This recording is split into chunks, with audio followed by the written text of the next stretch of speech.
नमस्कार मित्रों, ताज़ा समाचार सुनने के लिए मेरे न्यूज़ चैनल को सब्सक्राइब करें और ताज़ा-ताज़ा समाचार सुनते रहें। जैसे कि आप जानते हैं कि ये है आरती।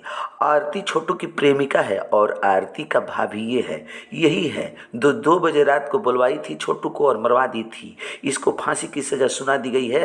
पटना उच्च न्यायालय के द्वारा आरती के भाभी को फांसी की सज़ा सुनाई गई है। इसके चलते छोटू के पिता खुश हैं कि चलिए छोटू की आत्मा की शांति मिलेगी और ये आरती भी खुश है कि छोटू की आत्मा की शांति मिलेगी। और ये है छोटू को मरवाने वाली आरती की भाभी। यही 2 बजे रात को बुलवाती है और छोटू को मरवाती है।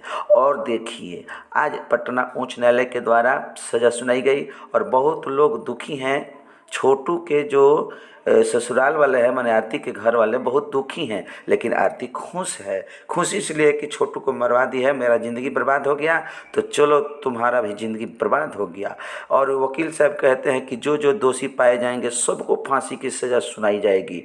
और बहुत खुश है आरती इस सज़ा सुनाने से। और आरती की यह भौजाई, इसको फांसी की सज़ा सुनाई गई है। जैसे जैसे ताज़ा समाचार सुन मिलेगा हम सुनाते जाएंगे। जय हिंद।